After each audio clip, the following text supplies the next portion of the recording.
I'll write it and we'll do it live. Brought to you by PayUp. Food, balls, and bad decisions.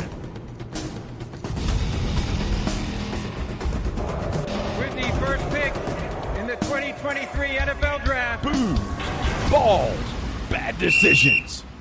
Don't forget to stop it.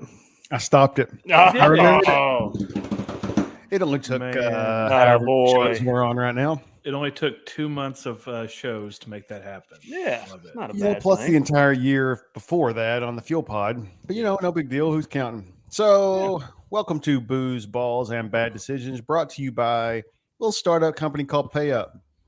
AJ, Yes. tell us what PayUp is. So PayUp, as soon as we clear a few legal hurdles, PayUp will be the world's first peer-to-peer betting app. So we all have deadbeat friends, but we love our deadbeat friends, right? And sometimes we do dumb things with our deadbeat friends, right? So we make bets with them after we know they won't pay up, right? Well, PayUp solves the problem of your deadbeat friends. So you have a friendly wager, right, that you normally would not get paid on. Well, thanks to PayUp, you put your bet in your app, put the terms in there, and PayUp ensures that the winner gets their money. No more deadbeat friends. PayUp for all your peer-to-peer betting needs. All right, Cannot wait. That's going to be great. Benjamin.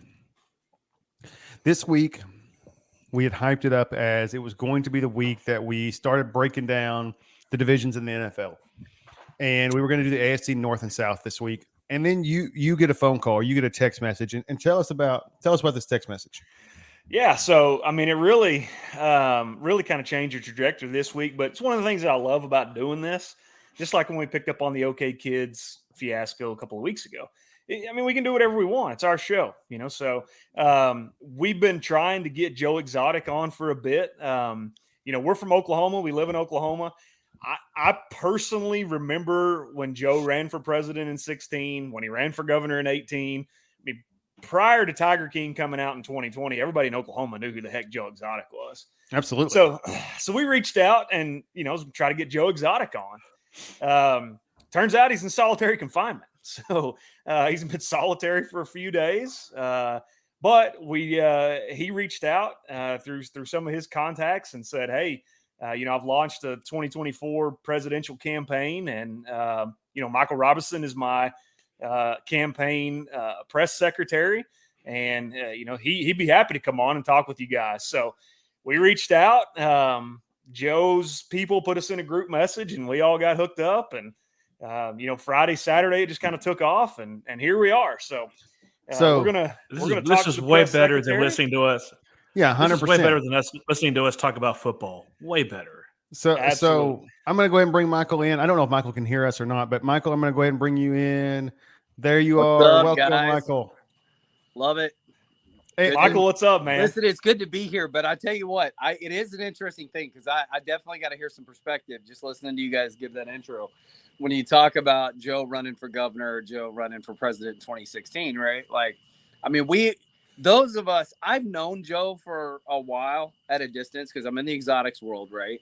But that you guys all know each other, don't you? I mean, if you're harboring exotic animals, you know everybody. Here's the deal. The way I describe it, so this is the exotic world probably hates me about as much as they hate Joe, which is why Joe and I are good friends. Maybe this is not good for you, bud. Here's the thing. Here's what I tell everybody. I'll just call it like it is. Like, we don't need to pad it. Like, those of us who do life with exotics are a little odd. Let's be real. Like, I'll call it like it is. We are strange. You got to choose, you kind of mess your life up to like, hey, I don't get to take vacations and do normal things like other people. But yeah, we all know each other, but I've always described it as a strangely incestuous space. So it is you don't like each other necessarily, but you can't avoid each other. So you kind of have to do some business together. You kind of have to lean into each other. So you cross paths no matter which side of any of the conversations you're on. But I will say this, those of us that weren't in Oklahoma or weren't directly, tied to Joe, like, the conversation of Joe running for governor or president, that conversation for us didn't occur till Tiger King came out. So, you're looking at, it's not that we didn't know, we knew, right? But perspective is different because you just kind of go, yeah, whatever. I mean, I got crazy friends who run for office too. So, you look back and you're like, okay, this is an interesting thing, but it is interesting for you guys to be in Oklahoma. What is that perspective? Because I mean, Joe's a character, right? He's a showman. He's been for, good Lord, almost 2 decades solid, a figure in that part of the world, that part of the country, doing this exotics thing, being kind of this side. I hate using the term, but it's like a sideshow, right? And people are attracted to that stuff. We love to watch that stuff. So everybody likes a train wreck. Yeah. So speaking like pre-Tiger King, right? So obviously we're all Okies, and yes, we're peripherally aware of them, but as nothing more than probably a meme, right? It's like it's a goof. It's not serious. But then this magical thing called Tiger King comes out, and it happens at the right time during COVID. So the 3 of us and 5 of our other goofball friends were really, really tight, right? So all this is going on. We're all on lockdown, and so we all had this group shared bonding experience over Tiger King, right at the beginning of lockdown. We all take it down together, right? So it's something that has been just kind of background noise, kind of sideshow, like you said, that it just brings it front and center, right? Like, oh, this is a real guy that really went through something, and so it just changes the perspective altogether. Absolutely. Well, and I mean, and we'll probably dig into this. There's a lot. Entertainment is created for that purpose. Entertainment, right? So. I said the other night I was on with Kaylee McEnany on Fox News Tonight, and we were talking about Joe. One of the things interview, so many people fell in love with the character of Joe, right? And I'll say this: Joe is what you see is what you get. No question about it. There's no on-camera, off-camera personality. Okay, that was a question I was going to ask. If there's a different. It's through and through. No, Joe's just Joe. And that's what makes it, and I think that's the thing. Like the guys at Tiger King, the producers, the folks who dug into that story to create it. However, like anything else, and I've worked with, really high-end politicians and celebrities most of my life. I grew up around it. I've been around that world. A lot of times what is put out, though, on the entertainment side of it doesn't obviously tell the whole story. You don't get to see somebody's heart. You don't get to hear, the true story necessarily of what's going on. You don't get to understand, to me, one of the greatest examples out there is somebody like a Michael Jackson. There's all this, folklore and things about who he was or a character. And then you have all this defamation and strange stories that come out later on. But the question is, how many people really knew the real person behind the persona, behind the legend, behind the thing that became, granted, you don't get bigger than Michael Jackson, but a pop culture icon, which Joe truly became during COVID. No doubt about it. I mean, he was the face of COVID. And there's no other way in the world anybody would have been interested, honestly, in watching a bunch of crazy animal people run around and backstab each other and tear each other down, and animals at the center of it. That would have never, ever worked at another time in history than you're exactly right. 2020 and 2021. So in 2018, when Joe was running for governor, he actually came to Ada. So he came to Ada and did he was in a parade and had some tigers. And I mean, one of my son's friends, Joe walks up to him and hands him a condom, and he's like, "Vote for Joe Exotic." He's like, "I'm 7. Right.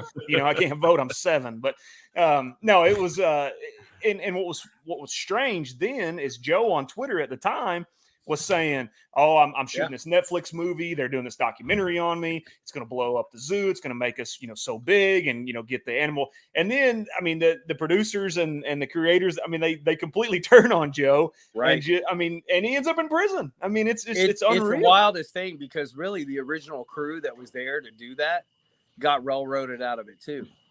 And so you had an original group of people who were filming with Joe years before that. And actually, a lot of their footage ended up in that. JT Barnett, who's a amazing TV producer. JT was shooting with Joe years before any of the Tiger King stuff. But Netflix came in just because of the way Joe and JT worked together. Were able to hijack a lot of the footage, a lot of the things. So the footage you see when Saf gets, gets her arm ripped off, and like you have all of that. That was JT. That wasn't Netflix. That was not actually the people from Netflix creating that content. So you got like, again, so much of the story that gets forgotten or gets pushed aside for entertainment value, right? Because everything gets edited down. You know, I remember the first time that it kind of clicked for me. I was on vacation in the Dominican Republic, and my ex and I were approached by a film crew. We got pulled in to shoot, like, be this couple, and they gave us a random kid who belonged to one of the mind you, we're on vacation to get away from our kids, okay? So we get handed a random kid, go for the entire day. We got paid really well. We got to go do all kinds of cool stuff, like horseback riding on a completely private beach, and I mean, just some crazy stuff. It was awesome. But we get handed this kid to basically pretend it's our kid. You know, we're two very white individuals with a very dark-skinned, obviously not our child, you know, to go shoot this tourism video. But at the same time, one of the beaches we were on while we're shooting, HGTV's there shooting House Hunters International, right? And HGTV shooting, you know, their show that they, you know, I used to sit around at night and watch House Hunters. You're always curious, like, what can I get for what money in what city or what country or whatever, right? So you're always interested in, you know, and all of a sudden I'm talking to this couple because we're all sitting around waiting on our film crews to do their thing. And this couple's like, we don't even know each other. We met at breakfast this morning. HGTV approached us and paid us to become this couple that they're going to broadcast on television. You go, oh, damn, like I'm gonna have to get prettier or something. Like, that never happens to me ever. I think we were at the end of our vacation. We were exhausted and ready to go home. Our flight was delayed a day, and we looked like they're an easy target. We'll pick them. Yeah. They're done. I don't think it was about being pretty people. I think it was totally we looked like easy targets. So how did you and Joe Exotic get kind of hooked up together? How did you score this press secretary job? Joe and I have a ton of mutual friends. We've crossed paths off and on. Joe and I never did anything official together ever until this year. But really, I think a lot of it is, you know, I've worked specifically in the last 3 years, very deeply in the political space, as a journalist, as a content creator for some very, very high profile YouTubers and publications across the country. So I really leaned into Joe's case because I really paid a whole lot of attention to, you know, corruption that's happened in our DOJ, you know, watching our nation basically come apart these last few years. And really my adult life. I mean, honestly, like, since I've been an adult, I can't look at anything in our country and go, wow, we've really made a lot of progress. I look and I'm like, wow, you know, all that history that I learned as a somebody in their middle 40s, you know, you look back and you're like, first of all, nobody's teaching that history anymore. Second of all, my kids are missing a lot of context here, you know, and you start to grow through it and you pay attention. But Joe's story stood out to me because we crossed paths, because we had common interest, working with the animals, and just really reached in and said, look, probably just like you guys, I think Joe's got some other component of his story that needs to be told. And so, you know, personally, I built a large audience with close to 10 million followers across social media. And so, you know, I really leaned in and said, Joe, I think I can help maybe create some attention, because I think people need to hear what's going on. On a personal side. Joe's in solitary, right? So tell us about that. What you know? So we saw, everybody saw the picture he posted on Twitter, right? He's leaning up against the wall. I mean, that's a straight gangster picture too. Oh, and bro. I mean, that is the pinnacle of prison right there. I think this is, but and then he goes to solitary. People miss about Joe, like, he gets, because he's a redneck, right? Like, he's purity American redneck. Other than, you know, people don't know what to do with him because he's gay. So then they're like, okay, redneck gay, like it's a weird character, right? Well, but so here's the deal with Joe though, like, he's old school gay, like he's 80s, 90s gay. I mean, he's not this new gay. He's not today's LGBTQIA. No, hold on. I need to. Sorry, whatever. Benny. Benny. It's the best Benny, day I ever. need clarification. Can I buy a clarification for $500? You can buy clarification. What is 80s and 90s gay, Benny? Please enlighten those are old me. School, good-hearted, just let us love, let us do what we want to do. We're not trying to attack your children. We're not coming at you in parades. Nope. We're old school gay. We're just happy and living our lives. You don't need to give us anything special. Just let us get married. Right. Alone. We don't need a Pride Month. They don't need any of that. It's just we're just gaying, bro. I mean, Well, listen. So, In case y'all on are a wondering, personal note, we are going to get ratio right off of YouTube. Yeah, that's the way to put it. Because that's what. Listen, I have a husband. So my husband and I mean, that's the constant thing. We're always like, is Pride over yet? Can we please get through the month of June? This is like hell on earth. Like, we don't need a month. Exactly what you said, Benny. It's like, I don't need a month. I don't need anybody to listen. I need to be left alone. I'm trying to lead a normal life. Like, I chose the spouse I chose, but like, that's it. I don't care if anybody knows it. It's like, and then I think that's what's an interesting thing. And Joe's a really good example because his genuine mindset and heart is nobody's asking those questions. Why are we leaning into that? Nobody gives a damn. Like, we don't need to go there. My husband is not white. Like, I don't think about that. Half my kids aren't white. Like, I don't think about that. But I grew up in the South. I grew up in a good chunk of my life, I grew up in Montgomery, Alabama, bro. Like, there was definitely two different sides of town. There was definitely segregation as a reality in the 80s and 90s. Still, like the kind of stuff we talk about in the 50s and 60s, the civil rights movement. But in all reality, by late 90s, early 2000s, man, like, things weren't an issue anymore. It was, whether it was gay or straight, black, white, didn't matter. Like, all of a sudden, we've gone back to polarizing issues.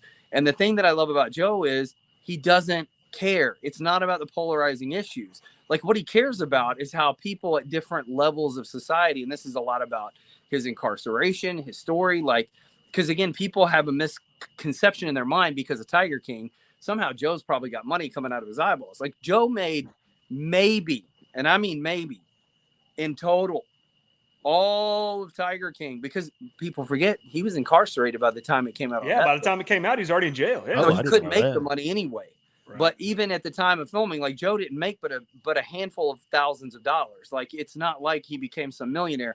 And I can tell you, working the exotic space, Joe was living penny to penny to keep that place open every day, every week, because it is not. Listen, I tell people all the time, I got monkeys that live in my house. Okay. Like, I live and work with exotics every day. My human children are a whole lot cheaper to take care of. What can I buy a monkey for? Joe Right. said on Tiger King, you can buy a tiger cub for around $2,000. So what can I buy a monkey for? 20 grand. Damn, that seems high. They'll cost you that every year to take care of. My kids cost me probably $10,000 a piece every year to take care. You know what I'm saying? Like, it's just so I think there's a lot of misconception. And the thing for Joe, like, and this will lead to you asking a question about solitary, is Joe's done a really good job of kind of pointing out the really big dissection in our American culture and society, which is it's not actually the real systemic problem in America. It's not racism. It's not sexism. It's not all of these kind of things. They get pointed out. They're decoys. They're distractions for our real issue, which is classism, right? So you've got an elite, and it's not, I don't even call it the wealthy and the not wealthy, because I don't think that's right either. Because I know a lot of wealthy people are incredible human beings, right? Like, and they're generous, and they don't care. It's a matter of, are you in the club or out of the club? Are you in the circle or out of the circle? And so those who are beneficial to a agenda or beneficial to an idea get preferential treatment. Those who are not, get the short end of the stick. Joe's not beneficial to anything. Yeah, because he's a redneck zoo owner from Oklahoma. He's nobody. He's a wild card. But isn't America a wild card? Like, really? Like, in the whole thing, like, didn't it all start with wild cards? Like, a bunch of guys in Europe going, yeah, let's get out. Like, this is crazy. I'm not going to fall in the system anymore. And so, Joe's done a lot of, and again, yes, there are some financial realities that bifurcate America from the rich and the poor. And it does affect a lot of people in the justice system.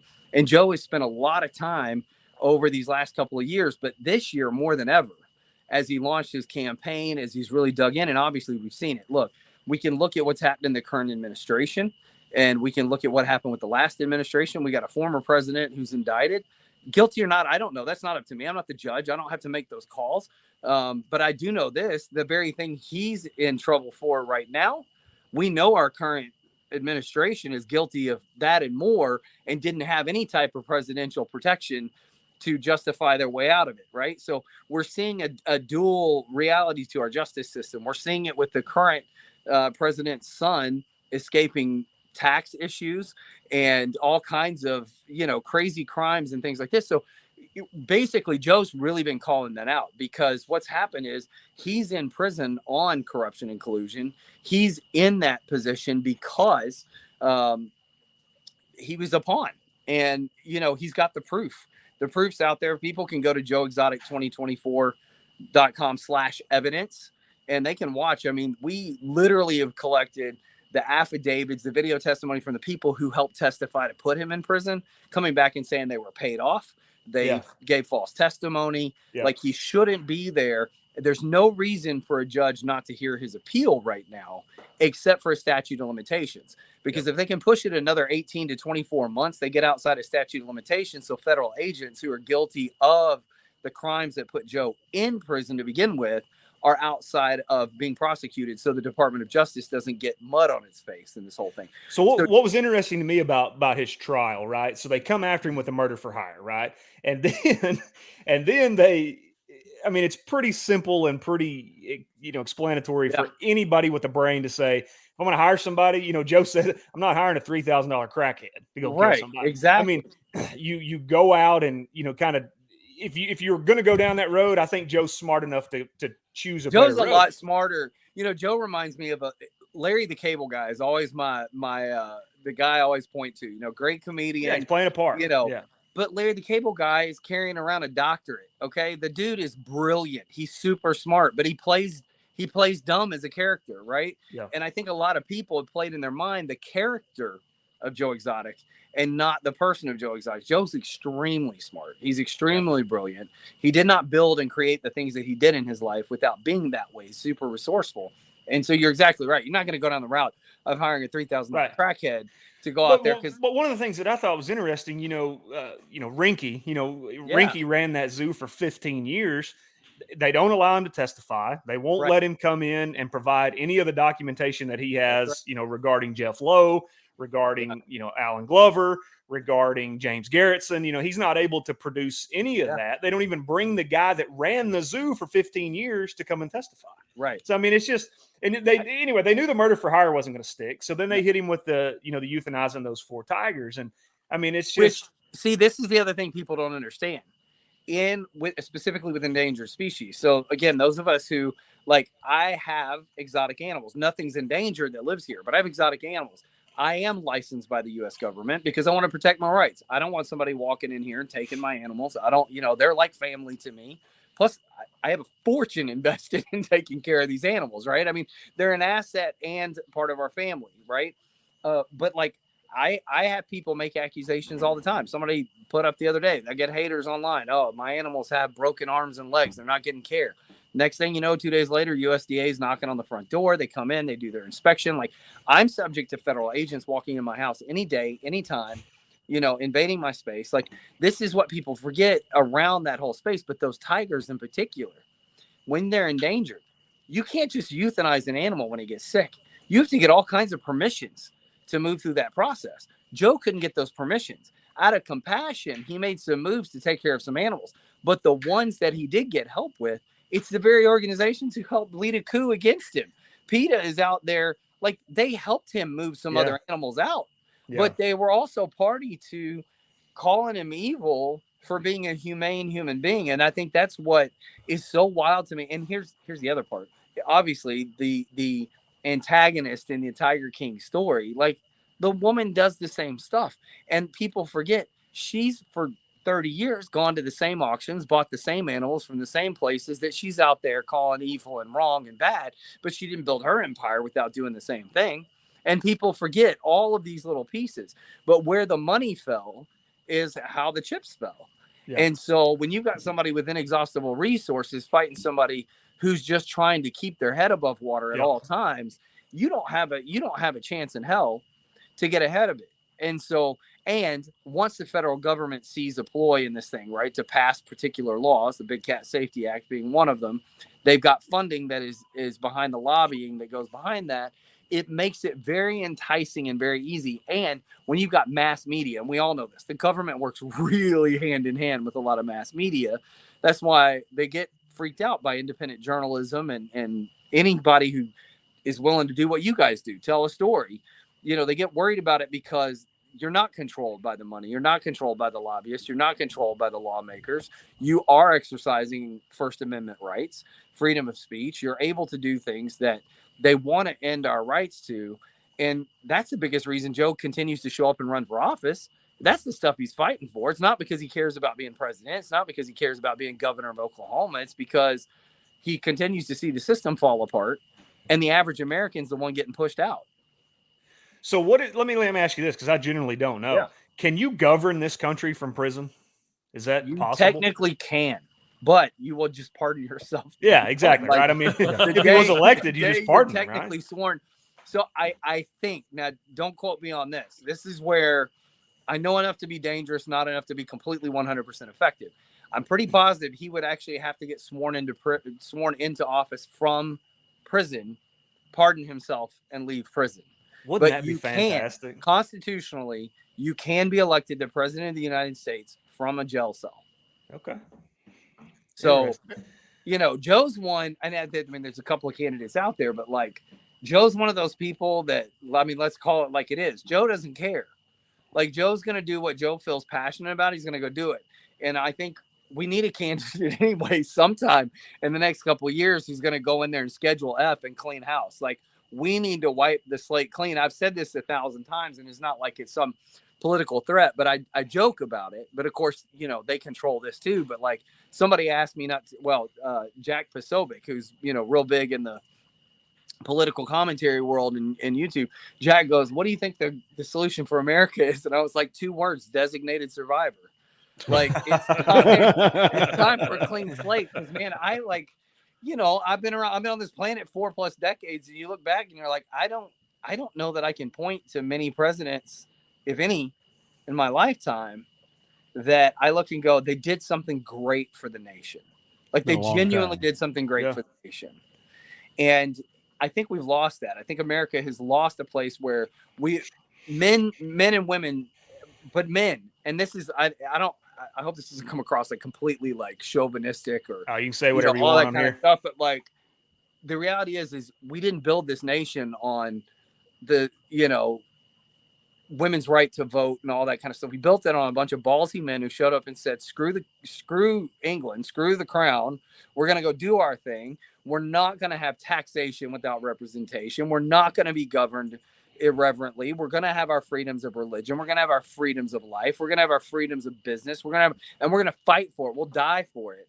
And we've lost that. And there's nothing in my life. It's not like there's a war in my 43+ years on this planet that makes any sense whatsoever towards the freedoms of America. It's all political ball games, and it's the war machine and all those things. And I look at it, and that's why I love Joe and I have a lot of respect for Joe. And I'm willing to put myself out there for Joe's sake to speak for him, to go, this is what people miss with Joe. He's ballsy enough to step up and go, I don't have anything else to lose. I'm willing to fight to give America back to Americans. Yeah. And I think that's the kind of leadership we need. We need somebody who goes in and goes, I'm not afraid of the establishment, because there are candidates out there. And I just call it out like it is, because I'm like, Joe, I don't have a lot of filter, but like in RFK, like I hear a lot of things he says as he's running. I think, man, that's really great. I like what you say. Now there's things I don't like. He's, green energy and no fossil fuels and all that junk out there that just is a load of crock. But like, I hear that, I disagree. But the problem is, let's be real. His uncle and his dad were both assassinated for going against the system. Yeah. The man's not genuinely going to run for office without having some agreement with somebody in the deep state that guarantees him he's not going to get shot before the primaries, much less afterwards. So why would you put yourself on the line? Like, well, it's interesting too how the Democratic Party has already kind of turned on him. I mean, his dad and his uncle, when you say Democratic Party, the first thing people think of are old FDR Democrats that got us out of the Depression, and JFK, period. I mean, those are the two. When you say the word Democrat, those are the two. Right. So, it's the Democratic, National Convention coming out and saying they're not going to allow him to debate Biden. I mean, just completely stripping the guy down from any sort of platform. YouTube removing his videos, Instagram removing videos. I saw today. Yeah, but let's be real here too about no debates. Like, listen, my grandfather has dementia. It's slow progressive dementia, but I've watched him for 15 years go downhill. I have a lot of compassion for it. It's heartbreaking. It's hard. But I'm telling you, we have a dementia patient leading our country. And I don't care what somebody tells me. I can see it from 100 miles away. I've walked it. I've lived it. Like, you can't put that man on a debate stage. You can't think straight. You know, I mean, I was just going through qualifying again, that whole deal. I sold deep state secrets and all that stuff that went viral. Like, are we sure that's not a deep fake? Because, like, so many things are deep fake. Like, please, like, somebody tell me that's a deep fake, that we don't have a man in office that says stupid things like that and they're actually legit, you know. But like, we've gotten to a place where nobody's got the balls to stand up and go, I'm willing to sacrifice everything I've got for the sake of the freedoms this country is built on. And people forget, see, because every time we get into constitutional right of this and constitutional right of that, I'm like, none of y'all actually understand what the constitutional rights were established as. They weren't rights given to us. They were rights we were given, period, just for being born. And they are protected rights because of that, not rights that we were granted, rights that we inherently have.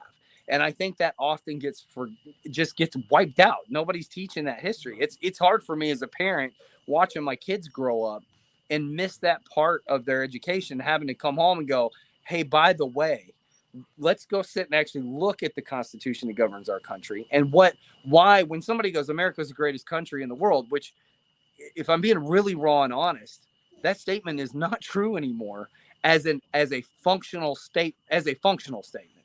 It doesn't mean it's not true at its core. Now, I don't. Okay, I'll agree with that. I was going to jump in there for a second, but like, bro, come on now. I don't believe it as a functional statement, because I think what's happened is we've become. I'm going to filter some language here, but we've become say whatever you want to say. No filter. Well, cuckold in the international space. Like, it's just sad. Like, we've become a giant cuck in the whole international scheme. And here's the thing. I spent 22 years of my professional life traveling around the world, working with other governments, countries, places, and people. And I've been there. I've heard the conversations from the other side.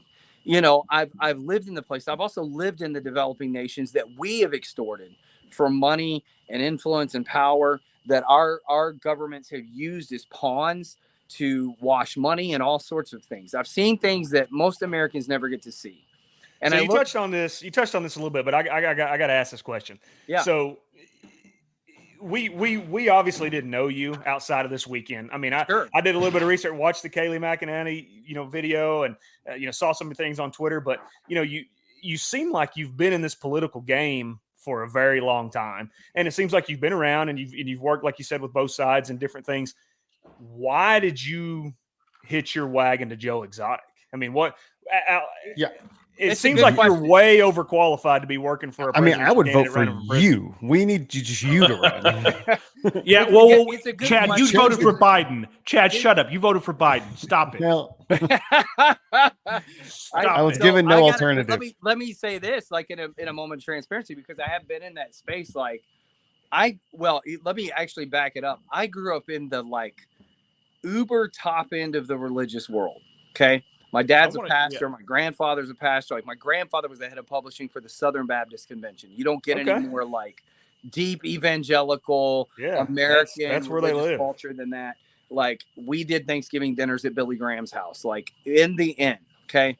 So I had fingers into things that most people don't. But as a kid, I'm looking at it going, I'm just an observer, right? I'm taking this stuff in now. In all those years that I worked, I was both an entrepreneur, but I also pastored one of the largest churches in North America. So it put me in some places of influence without being political, technically, right? So I wasn't a politician in politics. I was a politician in culture and religion, right? So it really put me in an interesting spot. And so when I started working internationally specifically, doors were open to me that wouldn't be open to the average person. That's because of the evangelical, big time trip. Because you're going on mission trips, right? We're going to send you over here to this mission trip. Go on a mission trip. And actually, what happened to me, particularly in some of these mission trips, you realize these are stupid. Like, that's a whole nother thing we could unpack one day. But we'll get on that again. White people going. We're going to get there here, and when we get through talking about Joe, we're going to go there here in a little bit. Well, white people going and taking pictures of poor other colored people so they get Facebook clout. But that's absolutely. And some of those children live in my house, so that really does change your perspective. But absolutely. it's an interesting thing, but like in some of these countries, and Haiti being a primary one, I have a dual citizenship. I have something that most Americans will never have. I have stuff that takes presidential dispensation and things to have in a country like that, but it put me in great friendships with former presidents, prime ministers, senators out of a foreign country that allowed me to see a conversation and a perspective of American politics that nobody else really gets to see unless you're playing the game. Except I wasn't in the game. I was there as a friend and a support, bringing resources to a country to help a next generation.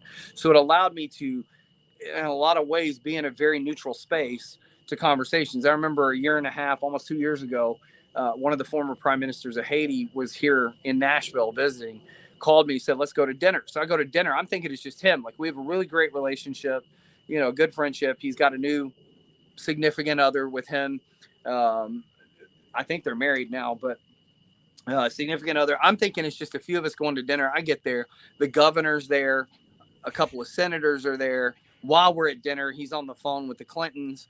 Like, it's this weird thing. And I find myself in these rooms and I scratch my head and I go, how the hell did I end up here? Like, why? Like, but it was the trust and relationship I built with certain people that allowed me some places to sit there. And I've leveraged that over the years. It allowed me to be in a place where, again, I worked as a journalist in politics. I was a writer for Tim Pool over at Timcast. I worked for Gateway Pundit.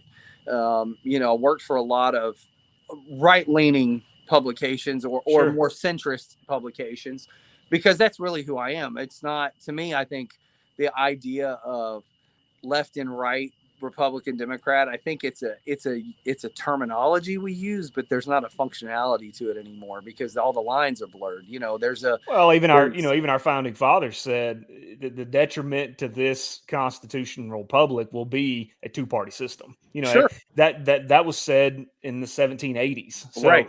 And it hasn't changed a bit. Right. We need opposition. We need opposing mindsets. There's no way to find equilibrium, right? Like, you need pressure from all sides. So, like, that's my thing. Like, even going back to what we were saying about 80s and 90s gay versus today's whatever you call it. I don't even know what to call it. Trans cult is what I call it. But the reality is that, like, you need pressure, but you don't need crazy. And you don't need people to succumb to one central idea. It's okay. Like, I don't need people to lean in and be okay with the ideology that I have a husband instead of a wife. Like, it's okay if you disagree with that. That's fine. I'm not offended by that. That's okay. That's your belief system. You're allowed to feel that way. I obviously grew up in a conservative evangelical Christian family. Like, obviously I have a lot of compassion, and I have genuine compassion for it, not wounds or bitterness or anger over those things. Like, I look at it and go, I get it. I understand why you would feel that way. Like, it's okay. I just happen to be in a place that I don't feel that way. It's okay. And I think that's one of the things too, that this is one thing about Joe that gets missed, is Joe's going to push back on the justice system. But what Joe's not going to do is push back on the parties. Like, his idea is we've got to recenter as America on the central components that make us American before we start arguing the finer points. Like, it's really important that we start to break down the corruption that's continued to tear this country apart. And you mentioned it earlier, and it's 100% true. And until you get reform at the DOJ level, none of this matters, right? Exactly. So if you look back at when our country was founded, if you look at the law, if you've studied law, everyone is equal under the law, correct? Right. I mean, that's what we were supposed to be built on. But that has been skewed in 1,000 different ways over the last, 200 years of this country's existence. Right. So how do you get back to that? Because you can't have a third-party candidate. It's not going to happen. Ross Perot ran and got on the ticket. All they are going to do is suck votes from one side or the other, which is going to guarantee the other side wins. Yep. That's the only thing a third-party system does. So how do you reform this? How do you fix it? Well, let me make two statements here, or let me make one statement in particular. Does Joe stand a chance of fully winning the presidency? No, not functionally, but we've seen things happen. Okay. I remember when Trump announced his bid the first time around, 16. And I had just watched another country successfully elect a Brexit, a celebrity, not a politician. And I literally said the day he announced it, everybody around me is like, oh my God, I can't believe, like it's never going to happen. I was like, he's going to win. We're tired of politics in America. We just want something different. The problem is that we didn't center on values. We didn't center on the core components that make America what it was. And so I think America's got to recenter some things. So that's a great statement because, Trump's whole deal was make America great again. He got that from Ronald Reagan. Right. Ronald Reagan in the early 80s, like it, love it, or hate it, America was phenomenal from 80 to 88. Oh, sure. And so Trump, kind of tried to piggyback on that to get some of those older Republicans. But what you said is just, it's absolutely correct because there wasn't a core movement of taking America back to the core family values, right, or having a centrist mindset where we can hear opposing arguments and we can remain civil and we can allow that to be because like, love, or hate Trump, the guy is a divider, and that's what he did. He came in and he divided things, and then whenever he divided them, now you are either extreme this way or you're extreme the other way. Sure. And so 100%. That centrist make America what it used to be in the 60s, 70s, and suburban America and family-centered America, it doesn't exist anymore.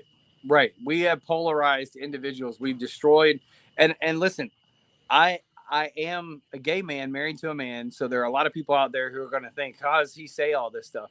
But we've destroyed the value of family. We've destroyed the value of a core component of America as a whole, which is to take care of your own. But when we talk about the justice system, so this is a really interesting thing when you think about destroying things. When we built a justice system around this idea of innocent until proven guilty, everybody's equal under the law. And when you go to trial by jury of your peers. Who are your peers anymore? Because most people lack relationship and they lack a community. And we've forgotten the idea of community in America. So therefore, you go to a trial, is it contorted and corrupt by the system itself? Of course.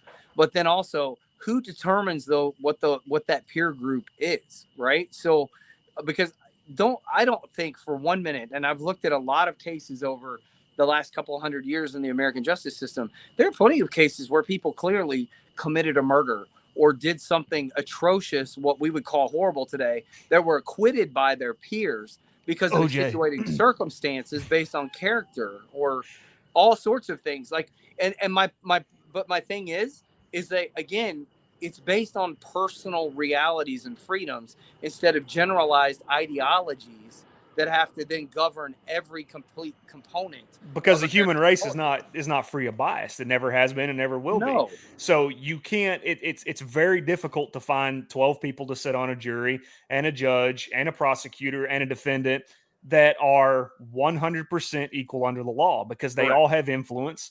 They all have, like you said, personal relationships, community, and things like that. So, I mean, what you're saying is 100% correct, but so how do we fix that? That's my question. Well, this is one thing that I think what makes Joe great is really the fact that you ask that question and go, it's going to take a few of us to figure it out.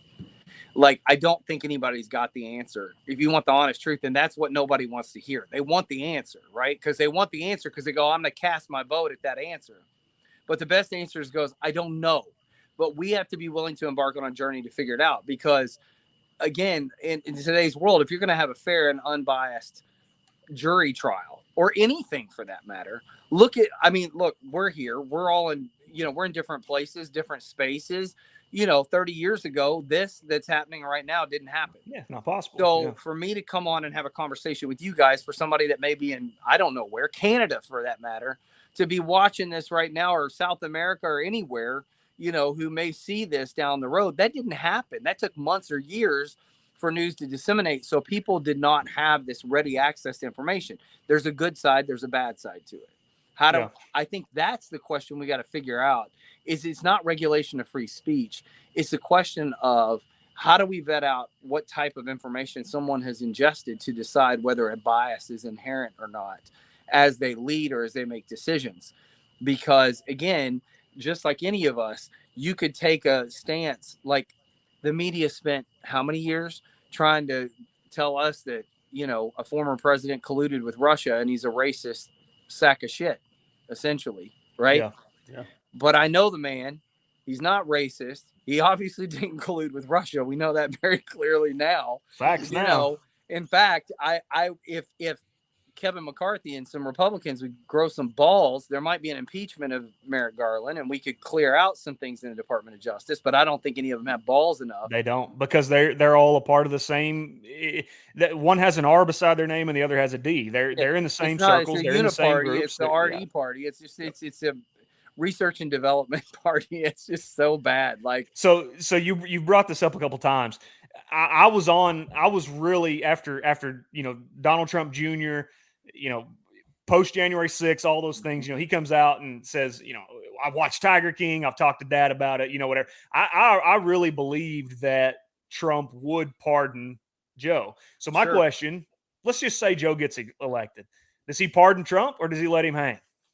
So if you want, I'm going to answer the way Joe would want me to answer, which is an honest answer. He's not going to let him hang, but he's not going to take him out of there day one. I think his attitude is anybody on the elite side of leadership should have to experience what everybody else has to go through for a minute. He would definitely pardon him, no question. Yeah. But I don't think he's going to do it day one. I think he's going to let him get a little taste of what's out there, because he is a person, regardless of elected or not, he's got an opportunity to influence what happens in the future. And I think that's a hugely important. Listen, I think that's what made America an amazing country to begin with, is that in those first 50 to 100 years of building this nation, nobody was exempt from the conditions of building this nation. And so even if you were wealthy, you still had to suffer for a moment, because maybe you didn't have the resources and you had to build them from the ground up. Maybe you had to build the roads, or you had to build the railroads, or whatever it was. But like, you weren't exempt from the hard work that was required. Today, there's so much infrastructure that so many people are exempt from that. And I think one of the things that is missing in empathy and compassion in our culture in America that keeps it from being such a great country is that we are exempt from experiencing and having to be responsible to do the work. I think, there's other candidates out there, Vivek Ramaswamy. I think one of the things, I don't agree with everything Vivek says, but I really like the guy. I think he's really an interesting candidate. But one of the things that he talks about is, bringing back the need to either own property, serve in the military, things like that, responsibility before you have the right to vote. I do think that there is a lot of merit to the idea that we as Americans should have some responsibility in the function of this country before. And listen, I didn't serve in the military, so I'm saying this at the risk of understanding that I was exempt of those things too. I grew up in a time where those things were not a requirement. There was not a draft. I wasn't going to be pulled into war at 18, but the reality is that we have so little invested. So when I sit with, I was lucky enough when I was a kid, I had great grandparents still living. Like I joked all the time, people in my family didn't die. They just kept shrinking because everybody does. And eventually it disappeared. I had grandparents that lived well past 100, and so having conversations of what life was like in the investment, but to sit with a grandparent who served in the military, served in a war that was fundamental to American freedom in some form or another, or had their own parent or grandparent who served in something like the Civil War. Yeah. And to have those conversations and understand what it looked like when this country was genuinely divided and at war with itself. So I agree with what you're saying. To understand the merit of building and working hard to get there. And I think that's a big component. That's what makes it so easy for us to go fly rainbow flags, to fly somebody else's flag for that matter, some yellow and blue piece of shit that hangs over the White House and we give billions of dollars to. All these things, because we have no investment as Americans for the general whole of what it takes to maintain and build and protect the rights and freedoms that made this country what it was. So I think what you're saying is 100% true, because, I grew up, my grandfather was a World War II veteran, and, he would chew us out as kids for not even shaving. Right. If you're too lazy to shave, then right. I can't use you. You can't even get up in the morning and shave your face. I can't use you. So how did, in your opinion, how do you think the COVID lockdowns just exemplified that to the nth degree? I think you just gave people a free ticket to do nothing. I think you just literally. So I've said this again. I'm gonna go back and refer to Haiti. FDR put into play in Haiti during our occupation. We've occupied Haiti a number of times, taking control, all that. Social welfare, before it was an actual thing in the United States, got tested in that nation. So if you got a birth certificate and a what they call a NIF, a social security number, in that country at that time, you automatically got a check from the government, period. No questions asked. You didn't have to qualify for it. It was a right given to individuals to equalize income, to stabilize everything. Obviously, Socialist economy, sure. well, we got a taste of that in COVID, right? Everybody gets a stimulus check. Everybody gets an opportunity to file unemployment. Everybody gets a chance to file for this, that, and the other from the U.S. government, right? So we got a little taste of that. What is interesting to watch is in the nation of Haiti, and I say this a lot because I think it's a really interesting litmus test for us as Americans. This is the only country that was a slave nation that liberated itself. It's also the only black nation who fought and gained its own independence, right? So there's a lot of things that are historically relevant about the country. It was built on a lot of pride. And up until the 1930s, it was the wealthiest nation in the Caribbean. And something happened in the 1930s that made it now the poorest country in our hemisphere. And I can tell you exactly what it was. Social welfare, socialism, and equalizing the income and the achievements of everyone in that country and making it so that everybody had to be at the same level. And so I think one of the things we have to do in this country is return back to the idea of, we've been told capitalism is evil. Like, who came up with that bullshit? Like, I'm not offended by a billionaire. I'm sorry. I'm just not. Like, I'm impressed by him. Like, I look at him and go, I remember the days as a college kid, early 20s, working, building my first career. Like, my dream was to make my first $1 million by the time I was 25. I missed it by a few years, but I got there. I did some things in my life that were really great, but I would pick up things like the Robb Report, right? Like magazines where you go and see somebody who bought their new Maserati, their Rolls Royce, their new $150,000 wristwatch. They're crazy things. They don't make sense in real world stuff, but like they are their goals. They drive you forward. Well, it used to be called the American Dream, right? Right. I mean, that is the American dream. I came from nothing. That person's a horrible, selfish, nasty human being who doesn't care about anybody else. I went, oh, that's really impressive. This person's worked really hard. They've done something right to achieve the right and the freedom to be able to have those things. Like, we've lost that somewhere. We've made that evil, and that's not evil. Like, yes, there are some evil rich people out there. I mean, let's be real about that too. It's not like there's exceptions to everything. There's an outlier in every area of life. But the reality is that the vast majority, I've got friends who fall into the billionaire category. I've got a family member who does. Like, they're generous. They're incredible people. And I watch them literally sacrifice most of their life to get to where they are. Yeah. And people forget that. And I think those are the things we have to let people. Actually, the real answer to your whole question is it's time to just let some things fail. And we have forgotten the ability to let things fail.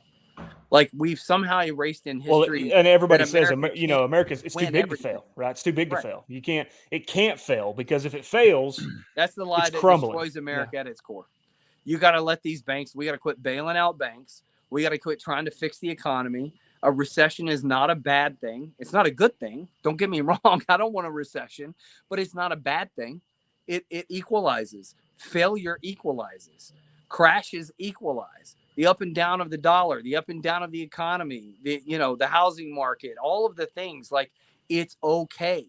It's okay to fail, because we don't find our way through a solution without failure.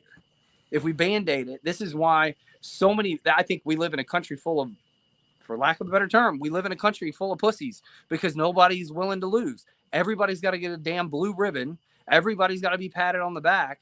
Like, I grew up in a time where it's like, well, shit, I got a C on that. Like, my teacher sucks. She must hate me.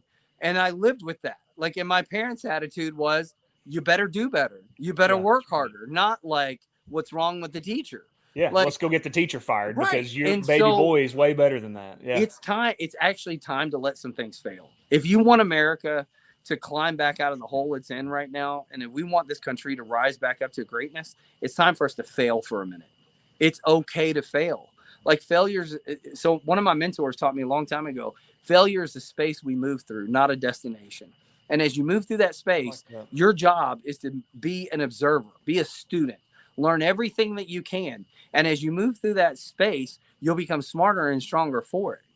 So when you look at things like the Great Depression in America, when we took the reins off of all of this stuff and we let the economy implode on itself, what happened?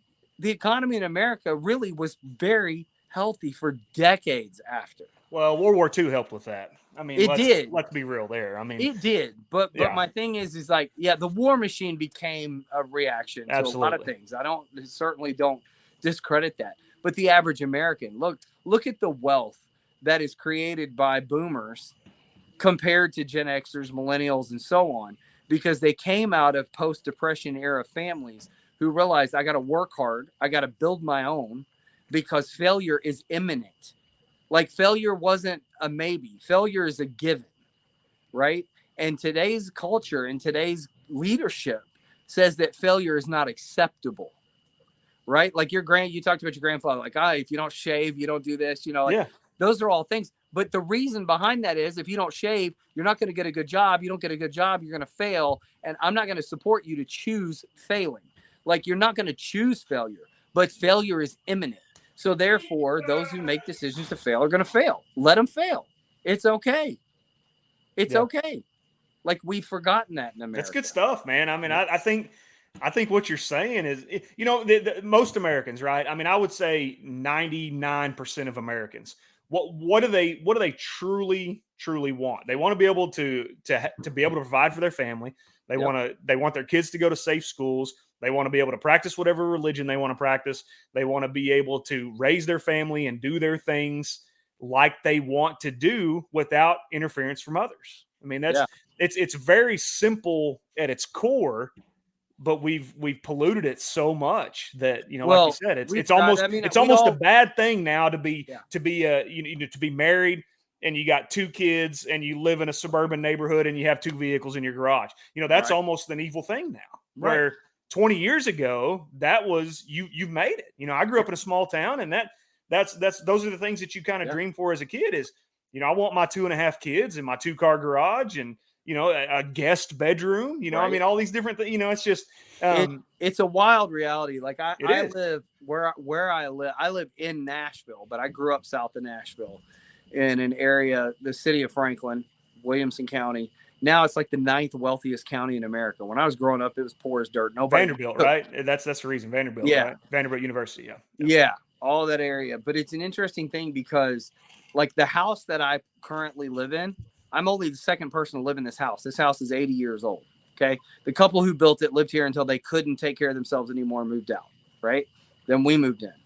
Right? All my neighbors, though, they're all about that age. They all built these houses after they got married. They've lived here their whole lives. Like they weren't trying to achieve the mega mansion. They weren't trying, like they were happy to just be normal. And that's conversations I have with my neighbors all the time. My favorite thing is the fact that I'm probably one of the youngest people in this entire neighborhood. And I love every minute of it, right? Because I'm having those conversations. My neighbor 2 doors down is the head of the association here. He's 82 years old, man. He throws the best parties, by the way. Like, of course. They put up tents and run margarita machines all night long. And I'm like, you're the coolest 82-year-old like I've ever known in my life. But that's the thing is he's never worked a job where he's made more than he's never probably in his lifetime. He's never made more than $75,000 a year. He's an average American who's above the poverty line, but like he's middle class. Like we've erased that idea of the middle class and we've erased that idea of just being normal. Like keep achieving, keep getting, keep making more. And if you don't, something's wrong. And, there's just all these struggles. Like I remember at 36 years old, I checked off everything on my bucket list. I had owned all the businesses. I had I checked off the money list that was important to me. I had met the people I wanted. And the climax of that was in February. It was really, I was 38, but February of 2018, I found myself sitting in Richard Branson's living room in Verbier, Switzerland, invited in to speak at this summit thing. And I'm sitting there going, this was the last thing on my list to sit with these people. And then all of a sudden I'm like, oh shit. Like, I don't know what to do. Like, and I had to really recognize in myself, like I had to learn to find contentment in just life being normal. Like, it's a funny thing now is that people can look down a list of things that I've accomplished or done or who I know or any of that stuff. And they're like, why don't you have this? Why don't you have that? I'm like, why do I need any of that? Like, I'm happy to be at home with my kids, with my husband, with the animals that I have. Like, the apex to me is I have all these animals running around. They run my life, but I'm happy with it. I'm cool. Well, I'm telling you, that's 99% of America. That is what they want. I want to come home after work, working a job that I enjoy. I want to come home. I want to have dinner with my family. I want to see my kids. I want to hang out with my spouse. I want to, be able to go on a vacation once or twice a year. I just that is what normal used to be in America, and that's what we've got to get back to. Yeah, and what you have to do is let people fail. So businesses have to fail, economies have to fail, people's dreams and achievements do have to fail. Because again, we bought into the American dream so much so that you can't fail at achieving the American dream. And I think that's something that we've missed. Like looking back at the stories, and if you think to older people in your life, how many people are like, yeah, one time I did this business, it didn't work, so I moved on to the next thing, or I tried this and it didn't. Like, they don't look back at it like, oh my God, my whole life crumbled. Like, they look back and go, it didn't work. Like, the most valuable lesson I ever learned was the last time I owned retail stores for a long time.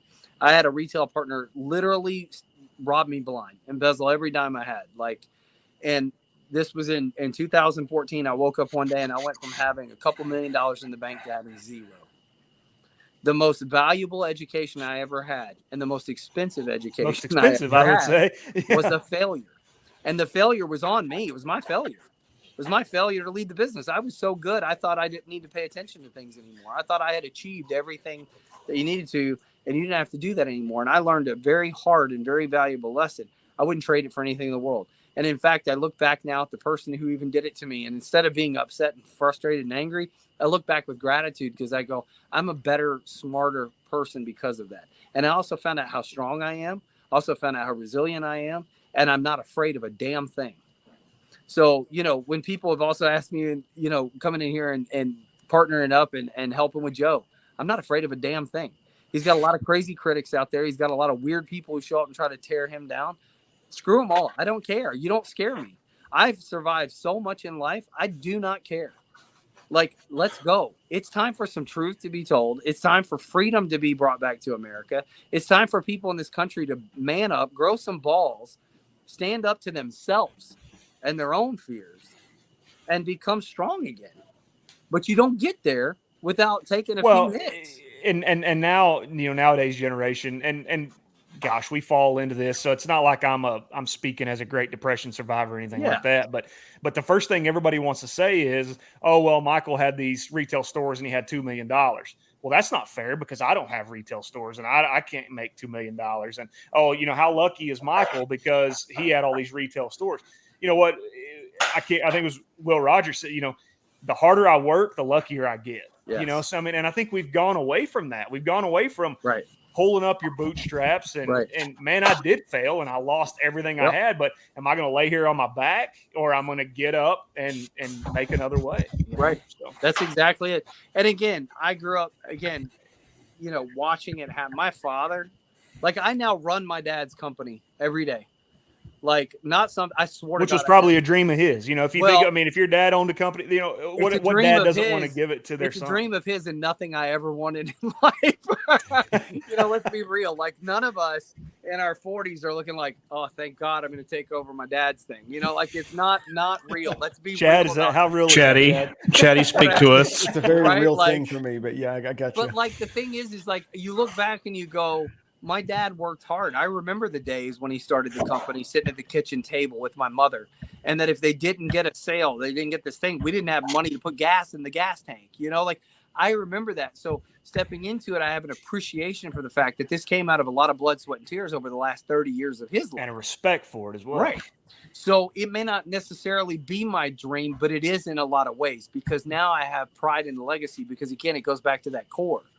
I don't have to be the creator. I don't have to be the hero of the story. And I do think that's another thing that gets told to all these kids growing up today.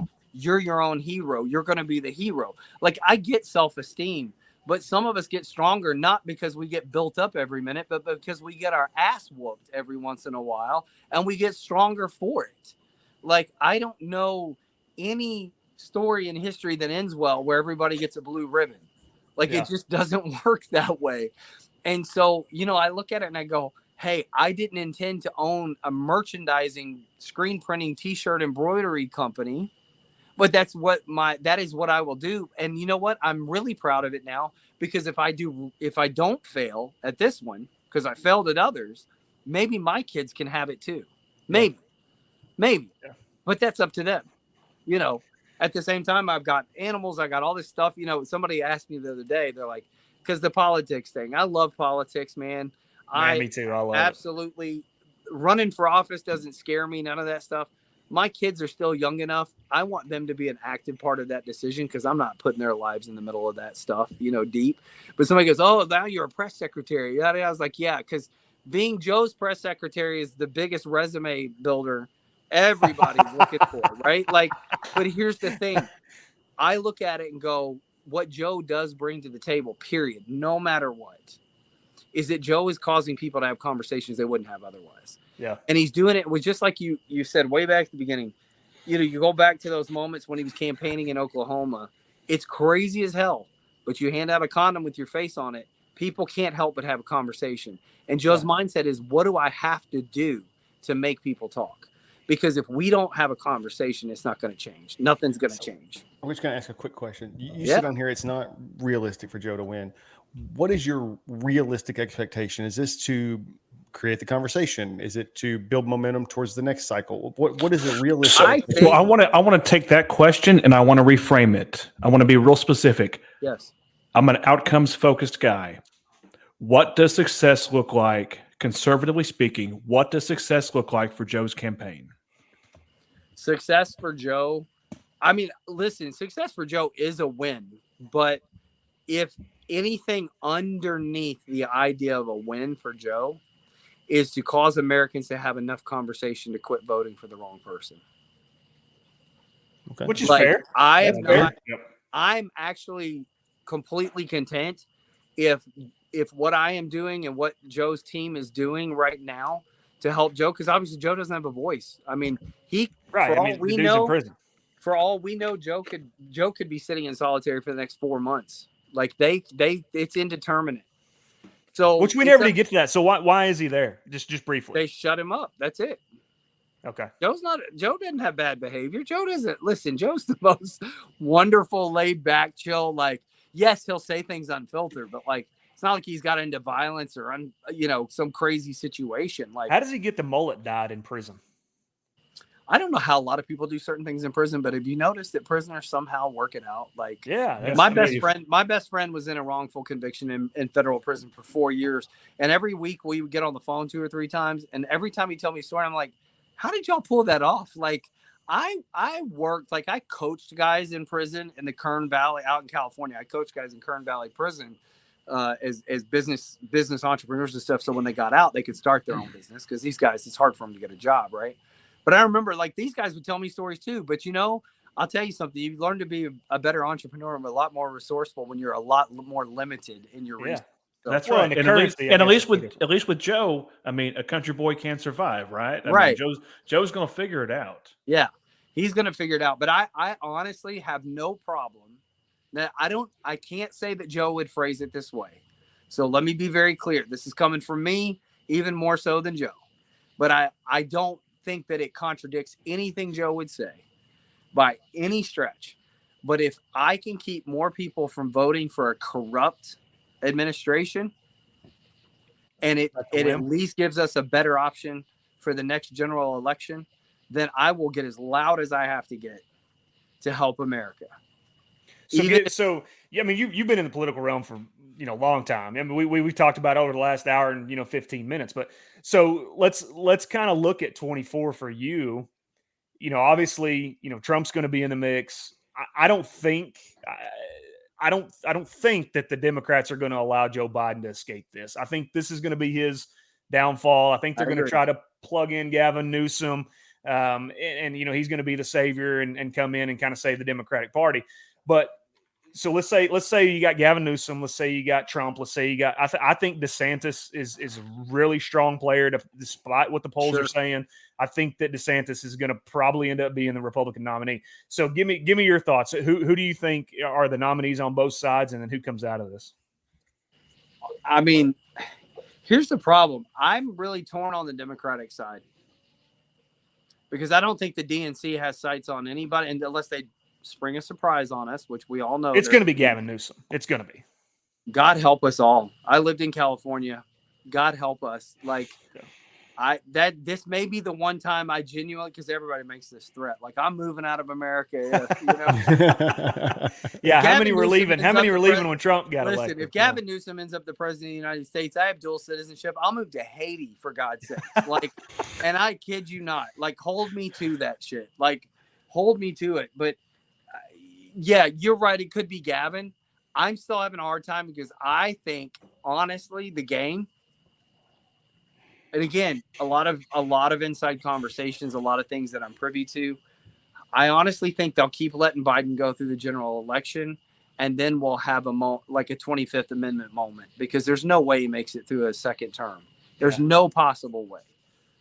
But God help us if. So does he keep Harris on the ticket? Ends up our president. Does he keep Harris on the ticket or does he go somewhere else? No, I think he keeps Harris on the ticket. I don't think he has a choice. Yeah. I don't think, because he can't continue his grift of faking his liking of anybody who's not white. I mean, again, anybody who buys the bullshit gaslighting from Joe Biden. I mean, the man got pushed out of a presidential election for plagiarism and lying. Right? Yeah. He led efforts to segregate America. Okay, like he passed laws that put more black men in jail. So did Kamala Harris. Passed more laws that put more black men in prison than any elected leaders in the history of the United States. And yet he's the friend of the minority. Like, come on, like, wake up, America. Like, this stuff's all out there for you to see. But again, well, we can go down that route. Who owns mass media? Who owns communication? And who's the lobbyist? Where's the money coming from? You know, follow the money. Just follow the money. I think that I still kind of hold to the fact that he'll be the nominee right now. That we still got 18 months. Sure, right? yeah. I mean, he may not live 18 Long months. ways. We don't know. So, we got a long ways to go. It's early yet, so we'll see. But if it were today, he's the nominee. On the Republican side, short of a true criminal conviction, I still think Trump's going to get the nomination. If those were my two choices, if those were the only two choices I had, I'm obviously going to cast my vote to Trump. And my only reason is I think he's going in with a vendetta, not because I think he's make America great anymore.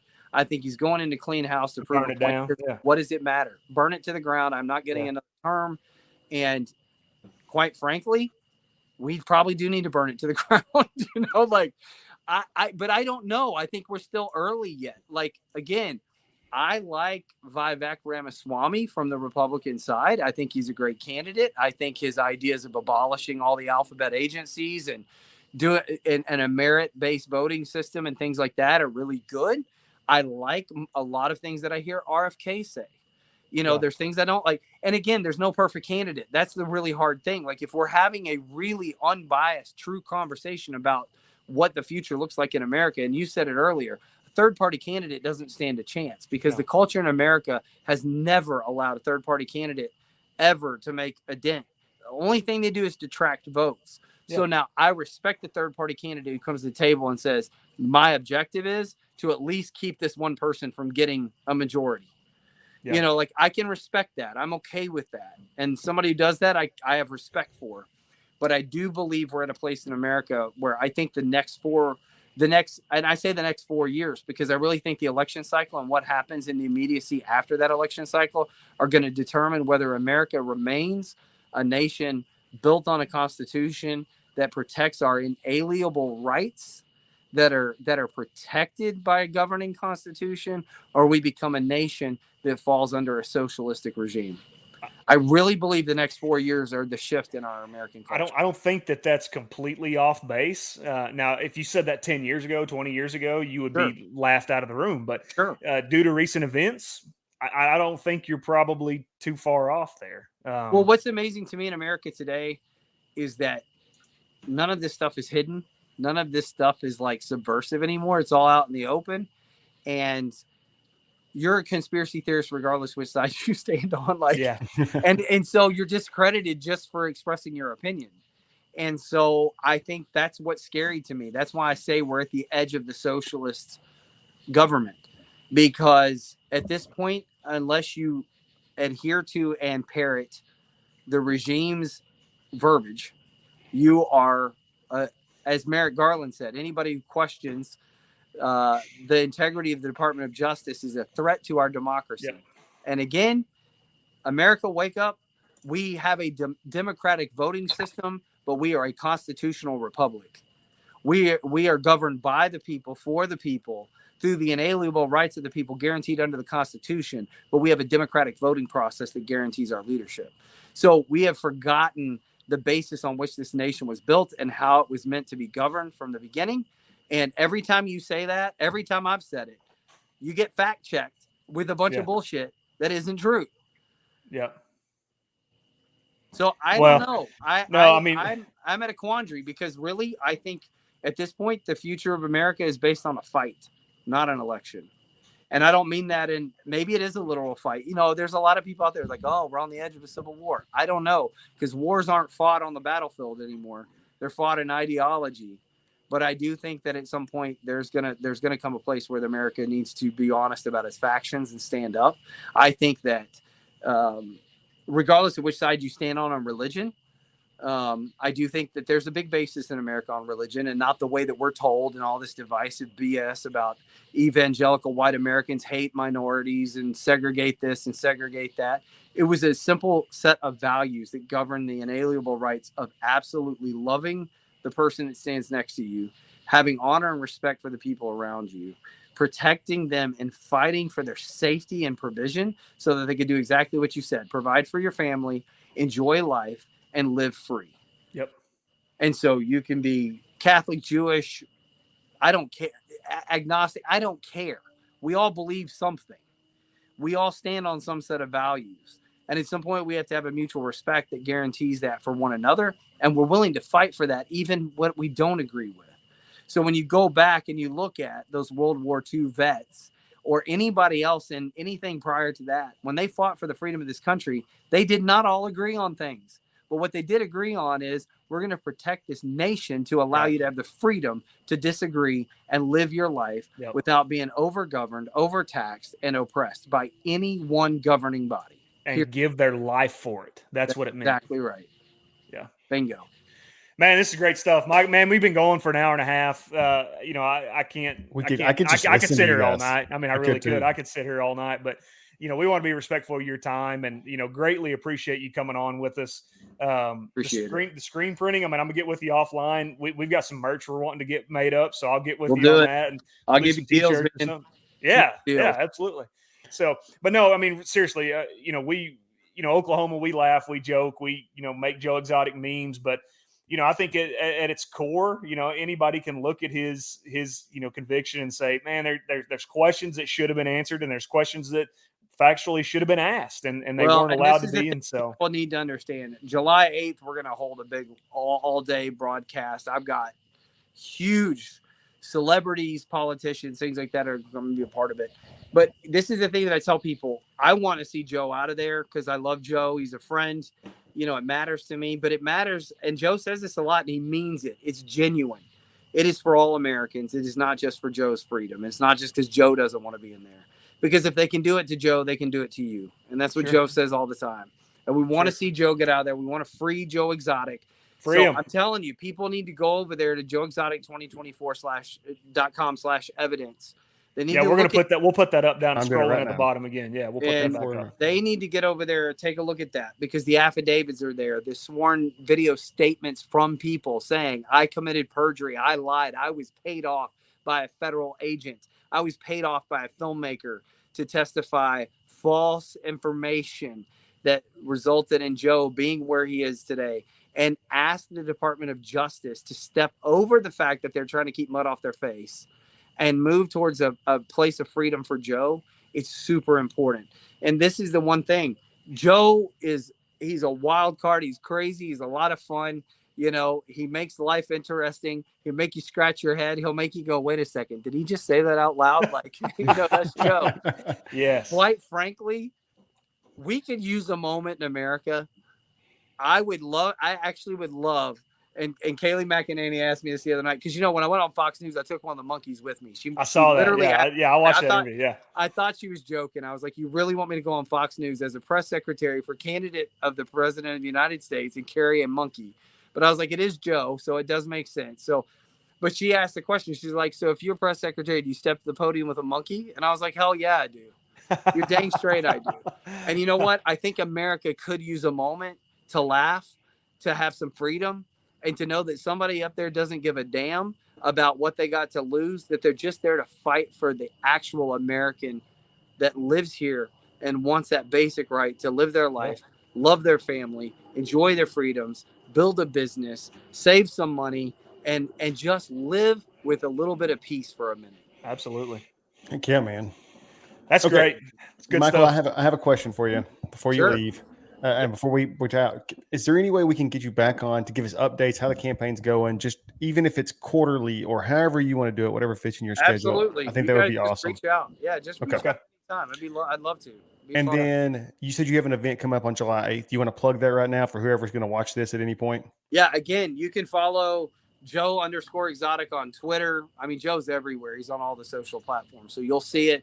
We'll start to put that stuff out in the next week. There'll be links there. It'll be live on YouTube all day from Joe's YouTube as well.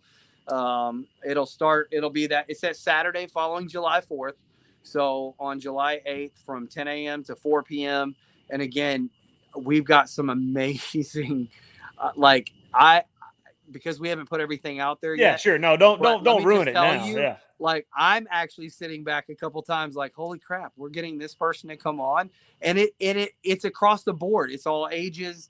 It's all demographics. I mean, I've got everybody from the highest level in politics, in social media. I mean, heck, I got Playboy centerfolds that are coming on. Like, it's just this crazy mix of amazing people. But what it is representative America. And people are coming on saying, hey, we want to talk about this. We want to talk about really raising awareness for Joe. The idea that day, we are going to raise money that day. But the idea that day is for us to take our team to D.C., to hold a big event in D.C., to really point blank right in front of the White House, tell Biden and the entire Department of Justice it's time to hear this appeal.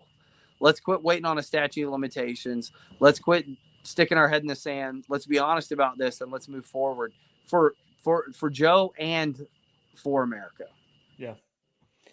Great stuff, man. Thank you so much, Michael. I mean, this has been great. I mean, I've enjoyed this a lot. You know, we're just some, just mid-30s guys that like to talk about sports. We like to talk about politics. We try. I mean, it's just bad decisions, all the stuff that that kind of just makes our little world go around. So, we'd love to have you back on. That's an open invite. So I've got your contact information. I'll reach out to you, and it'd be fun to do like after the first Democratic and Republican. Well, I guess the Democrats aren't going to do it, but I guess the first Republican debate, we'll get you on after that. We'll break that down, do some things. So I think it'd be a good time. You got it. Sounds like a plan. Appreciate it. Thanks for your time, so guys. much. All right. Y'all have a great night. All right. You too. All right. Dude, we lost AJ. Where did AJ go? His internet crapped out on us. Yeah. Okay. That was wonderful. I was not prepared. I'm just going to be honest. I was not prepared for the conversations that we just had. No, I as you noticed, I was silent because it was like I'm never going to be silent. It was everything he said. I could just sit there and listen to him. And man, we've had so many for the dumb little podcast that we are that has been on here for 6 episodes, 7 episodes.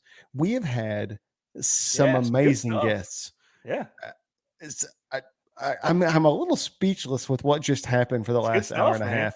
That guy's bright. I mean, he is done some things, and you can tell that, even when he was talking about, even and we could go on about this forever, but even in ultra evangelical circles, you still have these little pockets of influence and pockets of money, and people that make decisions and do this. I mean, he like you said, he grew up in that. And he's been around it his whole life. So I really I hope we get him back on, and I hope that whatever decision he makes as a family, that he decides to run for some sort of office, whether it's in his state or get on a school board, national, man.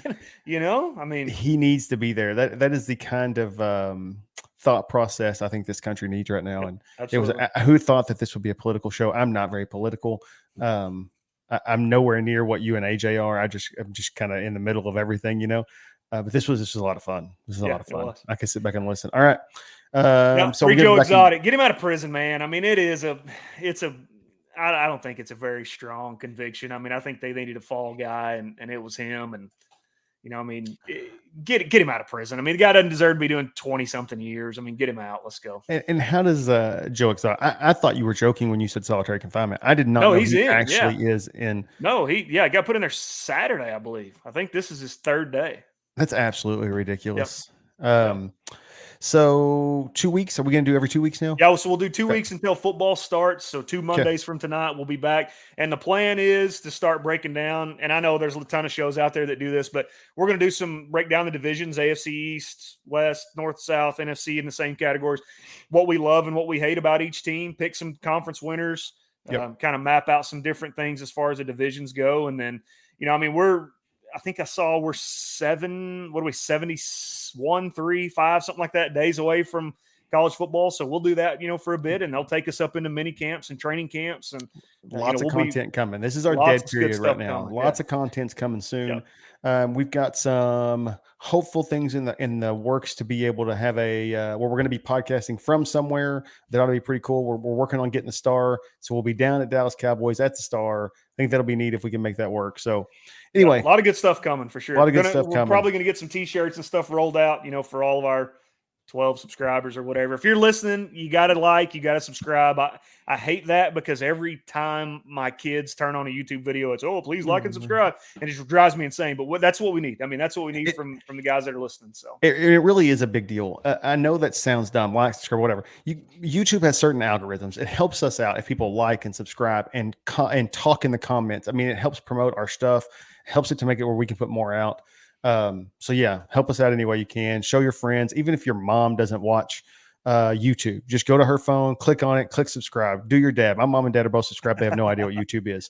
So anyway, Benny, any final thoughts? Now, man, looking forward to, a couple of weeks breaking down some of that stuff. And like I said, mini camps are kind of starting up, and, some of the rookies are already in camp. I mean, it's going to be here quick. So we're excited. Awesome. Follow Ben at Benjamin Lewis 10 on Twitter. I'm Chad H610. What is AJ? I don't know what he is. He does. He just uses Booze and Balls. Yeah. At Booze and Balls. Booze and Balls. Yep. At Booze and Balls on Twitter. All right. Later, man. All right. See you, Chatty.